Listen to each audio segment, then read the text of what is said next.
si Risa Ontiveros. Diba, may lumabas na witness na siya daw ay binayaran para siya ay mag-testify kay Apollo Kibuloy. Laban kay Pastor Apollo Kibuloy. Alam niyo po, hindi na po ako nagugulat dyan eh.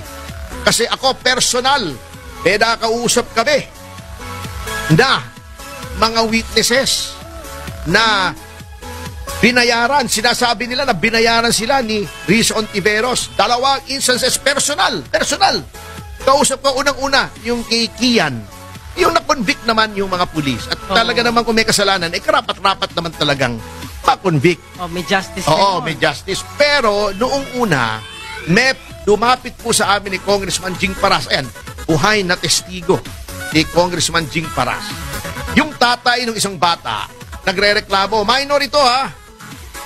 Kinuha daw yung anak niya sa kanya nang walang pahintulot ni Risa Ontiveros. Oh. So lumapit kami sa CIDG. Kasama namin yung tatay, nagreklamo. Kaya yan, kasama yung isang opisyal ng CIDG, kasama yung VACC o yung Volunteers Against Crime and Corruption, kasama si dating Congressman Jing Paras.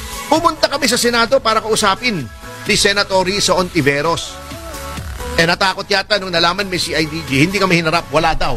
Sabi noong staff niya. Although, sabi ng mga tao roon, nandun daw. Hindi na namin pinili, siyempre. Ayaw naman nating bastusin yun, senador yun eh. Senator of the Republic. That's number 1, ha? Number 2, yung sa Farmally. Diba, hinarap namin sa media. Yung isang witness na sinabi, binigyan siya ng pera, binigyan siya ng e-bike ni Risa Ontiveros sa pamamagitan noong abogada na connected kay Risa Ontiveros, miyembro ng kanyang staff. Ayan, nasa akin pa yung video. Nandyan pa rin sa online yung testigo yun, yung video ng testigo. Kaya hindi lang may pagkakaila yun. Yung kay Kian, nandyan pa rin po online pag ni-research nyo. Kaya etong lumabas pong testigo na nagsasabing binayaran na naman siya ni Senator Risa Ontiveros para magtestigo laban kay Pastor Apollo Kibuloy, strike 3 na yan kay Risa Ontiveros.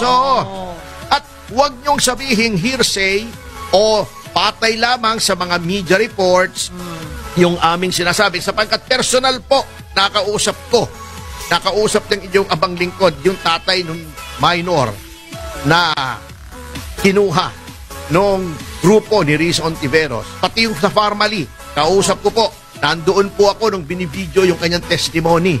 Nandoon po ako. Kaya, etong pangatlo, hindi ko alam ito. Nakita lang sa media. Pero, ako'y naniniwala sapagkat because of pattern sa batas, sa law on evidence, admissible yung mga previous acts to prove pattern. Okay. Halimbawa, ikaw ay inakusahan na binubugbog mo yung kasama mo. Okay. O yung binubugbog mo yung girlfriend mo. Okay. Paglalabas so ng dating girlfriend mo na sinabi, nabugbog din po ako.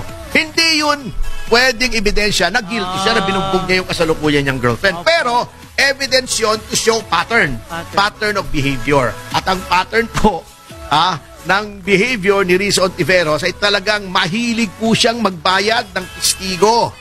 At dapat po yan ay imbestigahan ng Ethics Committee ng Senado.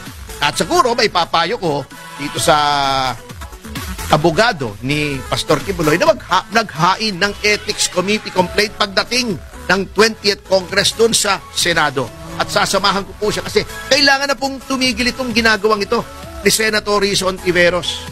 So, at saka, Risa, demanda mo ako ng libel para mailabas ko yung mga testigo na nagsasabi na binayaran mo sila. Andyan pa rin yan. Risa, sige, banatan mo ko. Mag-upakan tayo. Bago may sasabihin pa sila, kaya daw tinitira, inuupakan ng iba si Risa Ontiveros, threat daw kay Sara Duterte. Sa 2028, si Sara Duterte po, naka 33 million votes. Si Risa, both times, natalo pa nga yan sa Senado di ba?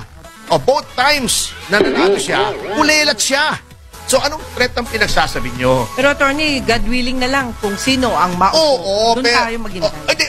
Pero dapat malaman natin ang karakter ng mga gustong magpangulo. Yun na, diba? tama. Fair game, even Sara Duterte, yung history niya is fair game. So with Risa Ontiveros, so with any other prospective president.